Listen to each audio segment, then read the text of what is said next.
월요일 친절한 경제 한지연 기자 나와 있습니다. 한 기자, 우리 국민들이 노후 생활비는 얼마 정도 필요하다고 느끼는지 설문조사한 결과가 나왔다면서요? 네, 이 국민들이 생각하는 노후 적정 생활비는 350만 원인데요. 이 정도가 있어야 여유 있게 산다 이렇게 생각하는 건데 그런데 실제 준비한 한 생활비는 230만 원으로 무려 220만 원이나 부족한 것으로 나왔습니다. 월 기준으로 보면 감이 잘 안 오시죠? 이 연 단위로 한번 보면요. 1년에 1,400만 원 넘게 모자라는 거고 10년이면 1억 4천만 원 모자라는 겁니다. 노후 자금에서 이 정도나 구멍이 나 있다 이렇게 보시면 되겠습니다.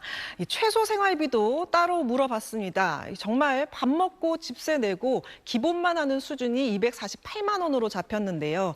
준비된 게 230만 원이니까 18만 원이 빕니다. 한 달에 18만 원 별거 아닌 것 같잖아요. 하지만 1년이면 200만 원이 넘고요. 이게 20년, 30년 누적되면 수천만 원 차이가 납니다. 여기에 노후엔 병원비가 늘어나죠. 60세 이후 평균 의료비는 젊을 때보다 3배에 육박합니다. 그러니 노후에 최소 생활비조차 맞추지 못하게 되면 늘어나는 의료비는 더 감당하기 힘들 수밖에 없습니다. 네, 실제로 마련해 놓은 노후 생활비는 원하는 만큼이 안 된다는 건데 이런 은퇴 시기랑도 관련이 있을 것 같아요? 네, 이 나이에 은퇴하고 싶다 하는 희망 은퇴 시기가 65세인데요. 실제로는 실제 은퇴하는 시기는 56세로 9년이나 빨라집니다. 노후 준비를 시작한 나이는 평균 48세였는데요. 56세에 은퇴한다고 치면 준비할 수 있는 시간은 고작 8년밖에 안 되는 겁니다.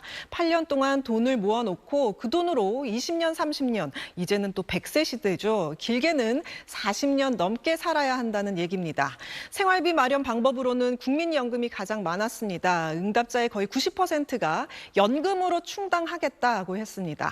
이외에도 금융소득, 개인연금, 퇴직연금을 꼽기도 했지만 국민연금보다 비중이 훨씬 낮았습니다.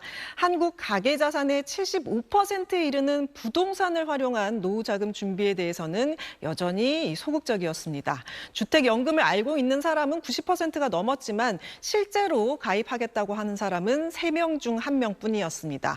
아직도 이 집은 자식에게 물려줘야 한다는 생각이 강하기 때문입니다. 또 절반 이상이 집을 팔고 작은 집으로 옮기는 이 다운사이징 전략을 고려하겠다고 했습니다. 하지만 대부분은 70대 이후에나 하겠다고 했습니다. 정작 필요할 때는 실행이 미뤄지는 겁니다.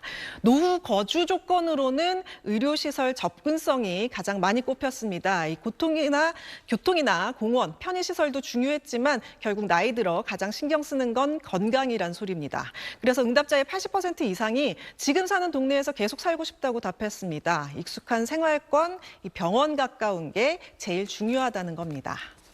네, 마지막으로 요새 추석 상여금 주겠다는 회사가 예전만큼 많지 않은 모양이네요? 네, 조사에 따르면 기업 10곳 중 4곳은 아예 상여금을 줄 계획이 없다고 답했습니다. 선물로 대체해서 이 규정이 없어서라는 이유도 있지만 경영이 어렵다는 것도 많은 비중을 차지했습니다. 상여금 준다는 기업도 금액은 또 많지 않습니다. 평균 지급액이 62만 8천 원에 그쳤는데요. 직장인들이 기대하는 상여금이 100만 원 안팎인 것과 비교하면 많이 모자라죠. 규모별로 차이도 있어서요. 100인 미만은 59만 원, 300인 이상은 105만 원으로 이 100인 미만보다 1.8배 더 많았습니다. 추석 선물을 지급하겠다는 기업은 72%로 더 많았는데요. 1인당 선물 예산은 평균 7만 4천 원으로 증정하는 선물 종류는 햄이나 참치캔 같은 가공식품이 가장 많았고 과일류, 육류, 건강보조식품이 그 뒤를 이었습니다.